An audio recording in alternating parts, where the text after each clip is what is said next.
ஆமா. சரி sister. Okay sister. Okay. Praise God. Praise. அப்பா, இதோ ஆண்டவரே, தந்தை மகன் தூயாவின் பேராலே ஆமென். ஆண்டவரே, இதோ இந்த நேரத்தை கொடுத்த உமக்கு ஆண்டவரே நன்றி செலுத்துகிறேன். ஆண்டவரே, எங்களை ஒவ்வொருவரையும் அப்பா, இதோ இந்த நேரத்தில் உங்களுடைய பெயரை சொல்லி ஆண்டவரே எங்கள் ஒவ்வொருவரையும் இதோ இந்த ஜெப வேலைக்கு நீங்கள் அழைத்து வந்திருக்கிற உமது கிருபைக்காக உமக்கு நன்றி ஆண்டவரே.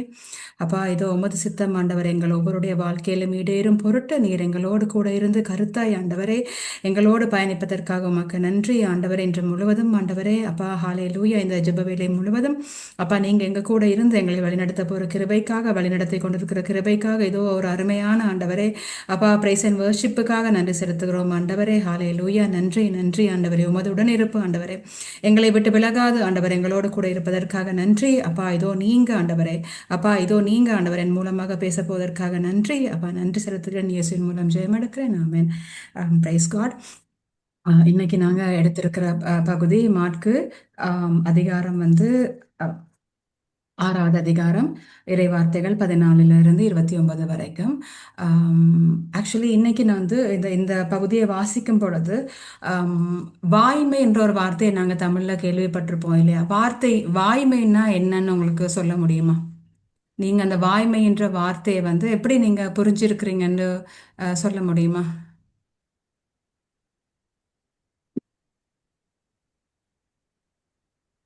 ஓகே, வாய்மை உண்மைன்னா என்னது?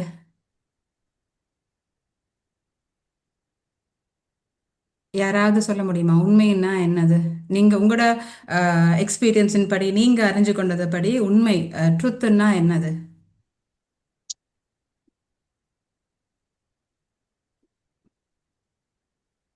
இருக்கிறத இருக்கிறபடியே கூறுறது, சொல்றது சொல்றது. உண்மை இல்லை. இருக்கிறத இருக்கிறபடியே நாங்க சொல்றது. அது எப்படி நடந்திருக்கோ, அது எப்படி இருக்கோ, அது அதன்படியே சொல்றது. அப்ப வாய்மைன்னா என்னது? நம்ம தமிழ் கிளாஸ்ல உண்மைதான். எல்லாம் உண்மைதான் வாய் சிஸ்டர். வாய்மைதான். இந்த வாய்மை. கோர்ட்ல எல்லாம் வாய்மையை வெல்லுமணி இருக்கும். அது நீதி, ம். அதுக்குள்ளது அப்படி சொல்லுது. ஆமா. அது நாங்க அப்படி வாய்மைன்னு சொல்றோம். ஆனா வந்து நம்முடைய கிரேட் 7, 8லலாம் நாங்க 6லலாம் தமிழ் படிக்கும்போது வாய்மைன்னா பசங்களுக்கு சொல்லிக் கொடுக்கும்போது வாய்மைன்னா யாரையும் நாங்க வந்து மனம் நோக செய்யாமல் அந்த நேரத்துக்கு ஏத்த மாதிரி நாங்க பேசுறது வாய்மை. அப்படிதான் வாய்மைன்னு புக்ஸ்ல இருக்கு. அதாவது அது உண்மை இல்ல. அது யாரையும் நாங்க ஹர்ட் பண்ணாம, யாருக்கும் நம்ம ஒரு ஒரு ஒரு அநீதியை ஏற்படுத்தாம, அந்த நேரத்தை வந்து எப்படி ஒரு சுமூகமா கொண்டு போக முடியுமோ, அதுதான் வாய்மைன்றது தான் புக்ஸ்ல இருக்கு. ஓகே. அப்ப உண்மைக்கும் வாய்மைக்கும் வந்து ரொம்ப வித்தியாசம். உண்மைன்னா இருக்கிறது இருக்கப்படி சொல்றது. வாய்மைன்னா அந்த சந்தர்ப்பத்துக்கு ஏத்த மாதிரி நாங்க பேசுறது. அது பொய்ன்னு இல்ல, அந்த இடத்துக்கு ஏத்த மாதிரி நம்ம அட்ஜஸ்ட் பண்ணி பேசுறது. அப்ப நம்முடைய ஒரு நம்ம பேசுற அந்த சந்தர்ப்பத்துக்கு ஏத்த மாதிரி இந்த பொழைக்க தெரிஞ்சவங்கன்னு சொல்லுவோம் இல்லையா? அந்த இடத்துக்கு ஏத்த மாதிரி நம்ம வந்து மேனேஜ் பண்ணி பேசுறது வாய்மை. அப்ப இப்ப வந்து இதுல வந்து யோவானுடைய பேச்சு வந்து உண்மையாக இருந்ததா, வாய்மையாக இருந்ததா? யோவானுடைய ஒவ்வொரு வார்த்தையும் வந்து அவர் வந்து உண்மையை தான் அவர் பேசுறாரு இல்லையா? அவர் உண்மையை பேசுறாரு. அப்ப இப்ப வந்து இந்த டைம்ல இயேசு என்ன பண்றாரு? இயேசு வந்து ஒவ்வொரு இடமா வந்து இறைவார்த்தை அறிவித்து கொண்டு புதுமைகள் செய்து கொண்டு அவர் போகும் பொழுது அவருடைய புகழ் எல்லா இடத்துலையும் பரவுது. அப்ப இந்த இயேசுவோட பெயர் வந்து ஏரோது மன்னனுக்கும் கேள்விப்படுது. அப்ப ஏரோது மன்னனோட இருக்கிற அந்த அந்த கேள்விப்படும் பொழுது மக்கள் வந்து இயேசுவை யாருன்னு சொல்றாங்க. அப்ப சிலவங்க என்ன சொல்றாங்க? அவர் வந்து எலியா எலியா இறந்த தீர்க்கதரிசி, எலியா திரும்பவும் உயிருடன் வந்திருக்கிறார்னு சொல்றாங்க. இன்னும் கொஞ்சம் சிலர் வந்து இவர் வந்து தீர்க்கதரிசி தான், வந்திருக்கிற பழைய ஏற்பாடுல வந்து தீர்க்கதரிசிகளை போல இவரும் ஒரு தீர்க்கதரிசி அப்படின்னு சொல்றாங்க. அப்ப இதே இன்னும் சில பேர் வந்து இறந்த திருமுழுக்கு யோவான் வந்து எழுப்பப்படுறார் அப்படின்னு சொல்றாங்க.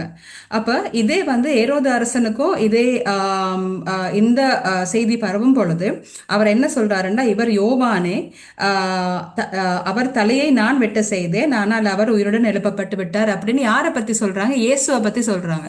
அப்ப வந்து இந்த திருமுழுக்கு யோவானை யாரோட கம்பேர் பண்றாங்க?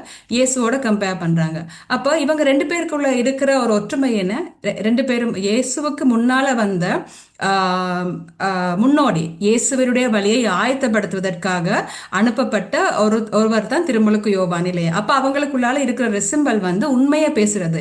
இயேசு என்ன சொல்லியிருக்காரு? நமக்கு ஆம் என்றால் ஆம், இல்லை என்றால் இல்லை என்று சொல்லுங்க, அதுக்கு மேலாக ஒரு வார்த்தை கூட பேசக்கூடாது அப்படின்னு சொல்லியிருக்கிறாரு இல்லையா? அப்ப அதை தான் அவர் செய்யறாரு. யார்? திருமுழுக்கு யோவான் உண்மையா எடுத்து சொல்றாரு. அப்ப இங்க வந்து ஏரோது வந்து இயேசுவ திருமுழுக்கு யோவானுக்கு ஒப்பிடுறாரு. எதுக்கு ஒப்பிடுறாருன்னு சொன்ன அந்த நேரத்துல அவர் வந்து திருமுழுக்கு யோவானை வந்து நினைவு கூறார். இயேசுடைய காரியங்களை பார்க்கும் போது, செய்கைகளை பார்க்கும் பொழுது இவர் வந்து திருமுழுக்கு யோவான செய்த காரியங்களை மாதிரியே செய்யறாரு அப்படின்னு அவர் சொல்றாரு. அப்ப அதுக்கு என்ன காரணம்னா, அவருடைய ஏரோது தன்னுடைய அண்ணனின் மனைவி, சகோதரனின் மனைவி. ஏரோது ஒரு ராஜா, அவருடைய சகோதரன் ஒரு ராஜாவா தான் இருப்பாங்க இல்லையா? அப்ப ஏரோது என்ன பண்றாரு? அவருடைய சகோதரனுடைய மனைவிய அவர் வந்து தன்னுடைய மனைவியாக மாற்றிக்கொள்றாரு. அப்ப இது சரியா பிள்ளையா? ஒரு ராஜாவுக்கு எல்லா அதிகாரமும் இருக்கு இல்லையா? ஒரு ராஜாவுக்கு எல்லா விதமான அதிகாரமும் இருக்கு. அவர் வைக்கிறது தான் சட்டம், அவர் ஆள்றது தான் ஆட்சி. ஆனாலும் அவர் இன்னொரு ஆளோட மனைவியை கவர்ந்து எடுத்து வரும் பொழுது அது வந்து லேவியருடைய ஆகமத்துல தன்னுடைய மனைவியின் சகோதரர் உடைய மனைவியை வந்து தன்னுடைய மனைவியாக எடுக்கிறது பிழை. சகோதரன் இறந்தால் அவரை வந்து திருமணம் செய்யக்கூடிய அந்த சட்டம் இருக்கு. ஆனாலும் சகோதரன் உயிரோடு இருக்கும் பொழுது அந்த மனைவிய தன்னுடைய மனைவியாக மாற்றுறது வந்து பாவம். அதாவது 10 கட்டளையும் அது இருக்கு இல்லையா? மோயிசனுக்கு கொடுக்கப்பட்ட 10 கட்டளையிலும் அது இருக்கு. பிறர் மனைவியை நம்ம வந்து கவரக்கூடாது அப்படின்றது இருக்கு. அப்ப இதை தான் இயேசு அங்க யோவான் எடுத்து சொல்றாரு. நீ வந்து உன்னுடைய சகோதரரின் மனைவியை வந்து வைத்திருப்பது முறையல்ல அப்படின்னு சொல்றாரு. அது அவர் உண்மையாகவே அவர் அங்க எடுத்து சொல்றாரு. ஆனாலும் இந்த எரோதியா, அதாவது இவர் வந்து புதிதாக திருமணம் செய்த அந்த மனைவி, தன்னுடைய சகோதரனின் மனைவி என்ன நினைக்கிறாங்கன்னா, அவர் மீது கால் புணர்வுன்னா என்னது? ஒரு வெஞ்சன்ஸ், ஒரு பழி வாங்கக்கூடிய ஒரு வெறுப்பான ஒரு உணர்வு கொண்டு அவ என்ன செய்ய விரும்புறாவாம்? கொலை செய்ய விரும்புறாவாம். அப்போ எங்களுடைய வாழ்க்கையிலும் வந்து சில நேரத்தில் நாங்கள் பார்க்கலாம், நம்முடைய ப்ராக்டிக்கல் லைஃப்ல நமக்கு வந்து நம்ம செய்யறது வந்து யாராவது நம்முடைய குடும்பத்திலேயோ பிள்ளையிலோ ஹஸ்பண்டோ நமக்கு வந்து நம்ம பிழை செய்யறதுக்கு துணிஞ்சாலும் கூட, என்னுடைய பிள்ளைகளோ அது என்னுடைய சுற்றத்தில் இருக்கிறவங்களோ சில நேரம் நம்ம அதை எடுத்து காட்டும் போது நம்ம என்ன பண்றோம்? எனக்கு எல்லாம் தெரியும், நீ சும்மாரு அப்படின்னு நம்ம சொல்லக்கூடிய சந்தர்ப்பங்கள் இருக்கு இல்லையா? அது பிழையா இருந்தாலும் கூட அது வந்து அவங்க சொல்லணும்ன்றது வந்து நான் எதிர்பார்க்க மாட்டேன். நான் என்ன நினைப்பேன், அது அந்த சந்தர்ப்பத்துக்கு எனக்கு அது தேவையா இருக்கு, அதனால நான் செய்யறேன் அப்படின்னு ஒரு நேரத்துல முடிவு எடுக்கக்கூடிய சான்ஸ் இருக்குது. அப்ப நாங்க ஆண்டவருடைய இறைவார்த்தைக்கு, ஆண்டவருடைய எதிராக நாங்க செய்யக்கூடிய எந்த ஒரு காரியம் இருந்தாலும் அது பாவம், அது சரியில்லை. அது அந்த சூழ்நிலை, மனிதர் வந்து எங்களை பொழைக்க தெரியாதவங்கன்னு சொன்னாலும் சரிதான், வாழ தெரியாதவன் சொன்னாலும் சரிதான். ஆனாலும் இறைவார்த்தைக்கு எப்ப நாங்க எதிராக ஒரு காரியங்கள் செய்யறோமோ, என்னுடைய உணர்ச்சிக்கு நான் முக்கியத்துவம் கொடுத்து எப்ப நான் ஒரு முடிவு எடுக்கிறேனோ அது பாவம். இறைவார்த்தைக்கு எதிராக செய்யக்கூடிய ஒவ்வொரு வார்த்தையும் பாவம். ஈவன் இறைவார்த்தையில ஒரு எழுத்து கூட்டவோ குறைக்கவோ கூட எங்களுக்கு அதிகாரம் இல்லைன்னு இருக்கு இல்லையா? அப்ப இப்பேற்பட்ட யோவான் வந்து உண்மையை சொல்லும் பொழுது அதுக்கு வந்து அவங்க வைஃப் என்ன பண்றாங்க, ஏரோதியால் என்ன பண்றாங்க, அவனை வந்து கொலை செய்ய தீர்மானிக்கிறாங்க. அப்ப இவருடைய பேச்சின் மூலமாக அந்த கொலை செய்ய வேண்டும் என்ற எண்ணம் வந்து அவங்களுக்கு வருது. என்னன்னா, அவங்க செய்யற காரியம் வந்து சரி அப்படின்னு சொன்னா அவங்க ஏத்துட்டு இருப்பாங்க இல்லையா? அப்ப அது சரின்னு நம்ம ஏற்றுக்கொள்ள வேணுமா, இல்லாட்டி நாங்க நிராகரிக்கணுமா? நீங்க சொல்லுங்களேன். அவங்க செய்த காரியம் சரியா பிள்ளையா? இன்னொரு தன்னுடைய கணவன் உயிரோடு இருக்கும் பொழுது தன்னுடைய கணவனின் சகோதரனோடு வாழ்வது சரியா பிள்ளையா? பிள்ளை. ஆனா நாங்க நினைப்போம் அவங்க எல்லாம் பெரிய ஆக்கள், அவங்க எல்லாம் ராஜா பரம்பரைய வம்சத்தை சார்ந்தவங்க, நமக்கு அங்க நம்முடைய பேச்சு எடுபடாதுன்றது நம்ம நினைக்க கூடும். ஆனாலும் வந்து திருமுழுக்கு யோவான் வந்து ஒரு வனாந்திரத்துல காட்டுத்தேனையும் வெட்டுக்கிளியும் உண்டு வாழ்ந்த ஒரு மனிதன். இவர் வந்து ஏரோது ஒரு ராஜ வாழ்க்கையை வாழக்கூடிய ஒரு மனிதன். அப்ப பாருங்க, உண்மை வந்து இயேசுவோட இறைவாக்கினரா இருக்கும் பொழுது, உண்மையை பேசும் பொழுது நம்ம எங்க பேசுறோம், எப்படி பேசலன்ற நமக்கு பயம் இருக்காது. நம்ம உண்மையை எங்க வேணாலும் பேசக்கூடிய அதிகாரத்தை வந்து எங்களுக்கு கொடுத்திருக்கிறாரு இல்லையா? இப்போ ஆனாலும் அவ என்ன செய்யறா, ஏரோதியாள் வந்து கொலை செய்ய விரும்பினால், ஆனாலும் அவளால் செய்ய இயலவில்லை. என்னன்னா, யோவான் வந்து என்ன செய்யறாருன்னா, ஏரோதியாள் வந்து அவளால் செய்யக்கூடிய ஒரே ஒரு காரியம் வந்து திருமுழுக்கு யோவானை சிறையில் வைப்பது மட்டும்தான். அது மட்டும்தான் அவளால செய்யக்கூடும். ஆனாலும் அவர் என்ன செய்யறாரு, திருமுழுக்கு யோவானோட வந்து ஏரோது பேசுறாரு. அவர் என்ன பேசுறாருன்னா அவருக்கு குழப்பம் வருது. திருமுழுக்கு யோவான் பேச பேச பேச பேச அவருக்கு குழப்பமும் வருது. ஆனாலும் அவர் வந்து விரும்பி செவி சாய்க்கிறாரு. அப்ப அவருடைய உள்ளம் வந்து இரண்டு வகைப்பட்ட உள்ளமா இருக்குது. தன்னுடைய இறைவார்த்தைக்கு அவர் வந்து செவிசாய்க்க விரும்பினாலும் கூட, ஆனாலும் அதை வந்து அவர் செயலாற்ற விரும்ப இல்லை. அப்ப அவர் இறை வார்த்தையை கேட்க மட்டும்தான் அவர் செய்யறாரே ஒழிய அதை வந்து அவர் செயல்படுத்த விரும்ப இல்லை. புரியுது இல்லையா? அப்ப நாங்களும் இறை வார்த்தையை கேட்கிற மக்களாக மட்டுமே இல்லாம நாங்களும் இறை வார்த்தைக்கு ஏற்றபடி நடக்கக்கூடிய மக்களாகவும் நாங்க இருக்கணும் இல்லையா? அப்ப இப்ப வந்து அவர் இரண்டு மனமுள்ள ஒரு மனிதனா தான் அவர் இருக்கிறாரு. ஆனாலும் எரோதியாவுடைய பாவம் எப்படின்னா, பாவம் வந்து ஒரு எங்களுடைய நாங்க பார்க்கிற பார்வையினாலேயோ கேட்கிற விஷயங்களினாலேயோ எங்களுடைய உள்ளத்துல வரக்கூடிய எங்களுடைய சிந்தனைகளினாலோ பாவம் ஏற்படும் பொழுது அது தன்னுடைய வாய்ப்புக்காக காத்திருக்கும். அது அந்த நேரமே செயல்படாது, தன்னுடைய வாய்ப்புக்காக அது காத்திருக்கும். அப்ப எரோதியாலும் தன்னுடைய வாய்ப்புக்காக அவ காத்திருக்கிறா. எது வரைக்கும் காத்திருக்கிறாள்டா, ஏரோதமானுடைய பிறந்த நாள் வரைக்குமே அவ காத்திருக்கிறா. அப்ப அந்த பிறந்த நாள்ல ஏரோது என்ன பண்றாருன்னா, அவர் ஆடம்பரமான ஒரு செலிப்ரேஷன் அவர் பண்றாரு. யாரெல்லாம் கூப்பிடுறாரு, அவர் வந்து பதவியில இருக்கக்கூடிய ஒவ்வொருவரையும் அவர் கூப்பிடுறாரு. அப்ப அவர் என்ன பண்றாரு, தன்னுடைய பெருமையை தனக்கு இருக்கிறவற்றை வந்து மற்றவர்களுக்கு அவர் எடுத்து காட்ட வேணும். அதுக்காக அவர் ஒரு ஆடம்பரமான ஒரு ஒரு ஒரு ஒரு பர்த்டே பார்ட்டியை வந்து அவர் வந்து அதுல ஆர்கனைஸ் பண்றாரு. அங்க வந்து எரோதியாவின் மகன், அப்ப இது வந்து ஏரோதோட மகள் இல்ல, எரோதியாவின் மகளா தான் இருக்கு. அப்ப எரோதியாவின் மகளை வந்து அங்க வந்து நடனம் ஆடுறாங்க.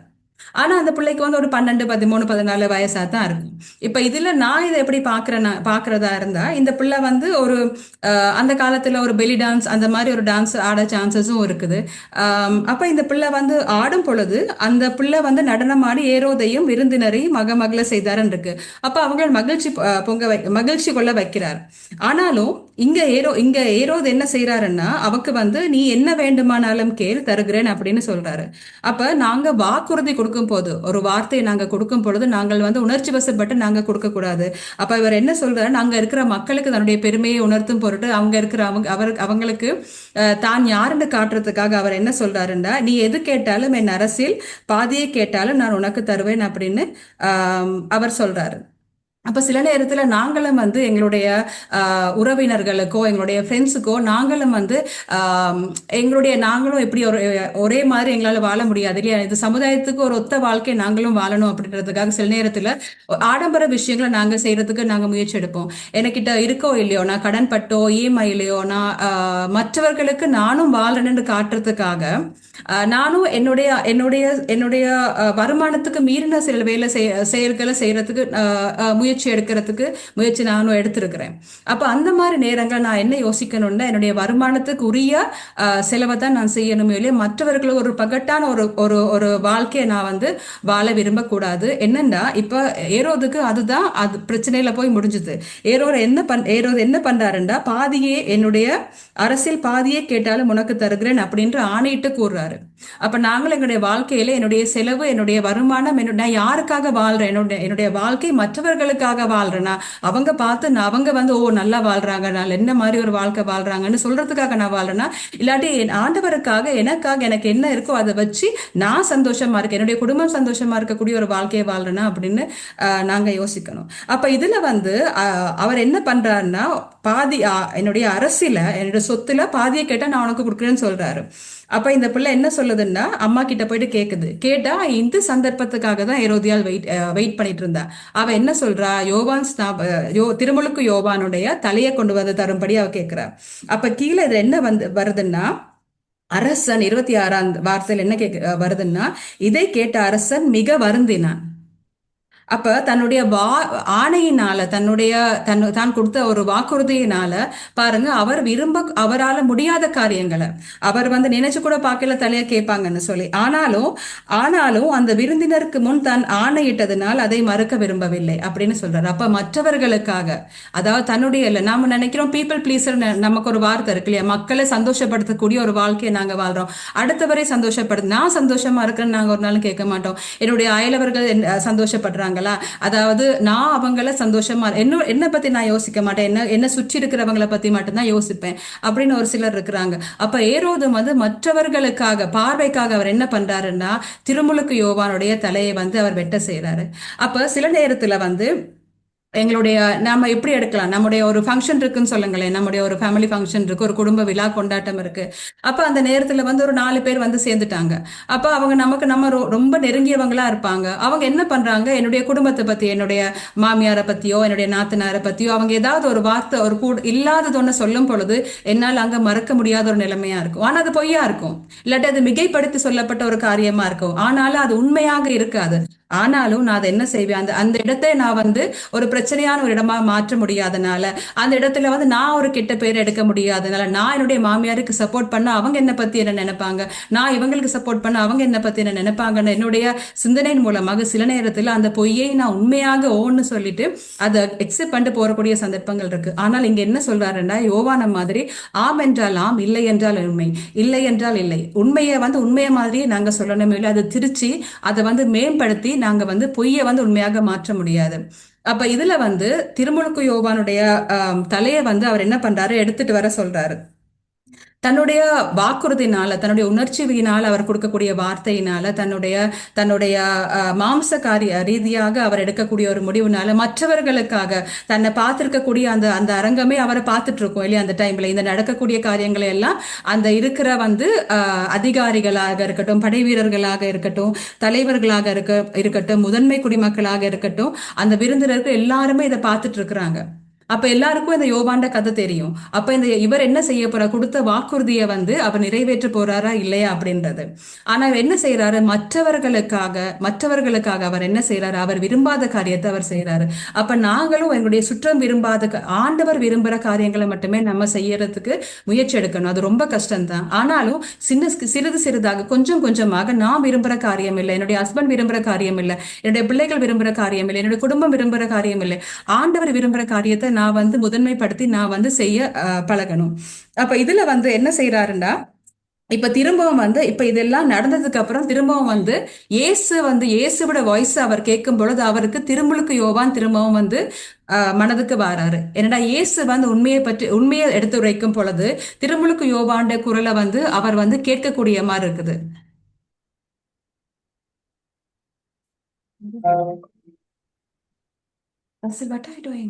What are you doing? Don't connect. Don't connect. God, what the hell? Stop. I don't do anything. Hello? Sister கேக்குதா? என்னுடைய வாய்ஸ் கேக்குதா? கேக்குது. அப்ப நான் வந்து இது என்ன இதுல நான் என்ன கொண்டேன்னு சொன்னா, மற்றவர்களுக்கு என்னுடைய சுற்றத்தாரை சந்தோஷப்படுத்தக்கூடிய ஒரு மகளாக நான் இல்லாம ஆண்டவரை நான் சந்தோஷப்படுத்தக்கூடிய, அவரை நான் திருப்திப்படுத்தக்கூடிய ஒரு பிள்ளையா இருக்கணும். திருமுழுக்கு யோவான் இறந்து போனாலும் கூட இன்னும் நாங்க அவரை வந்து பேசக்கூடிய ஒரு சூழ்நிலை அவருடைய உண்மையினால மட்டுமே. அவர் இறைவனுக்கு வந்து அவர் உகந்த ஒரு பிள்ளையா இருந்து அவர் வந்து வாழ்ந்தனால இன்னைக்கும் நாங்க அவரை பத்தி பேசுறோம். அப்ப நானும் நீங்களும் வந்து என்னுடைய சூழ்நிலையை திருப்திப்படுத்தாம என்ன சூழ்ந்திருக்கிறவங்களை திருப்திப்படுத்துற ஒரு பிள்ளையா இல்லாம ஆண்டவரை திருப்திப்படுத்துற, எப்பயும் உண்மை ஆம் என்றால் ஆம், இல்லை என்றால் இல்லை என்று சொல்லக்கூடிய ஒரு பிள்ளையா இருக்கணும்ன்றது தான் இன்னைக்கு நான் உங்க கூட ஷேர் பண்ண விரும்புறேன். ஆமென். Praise God.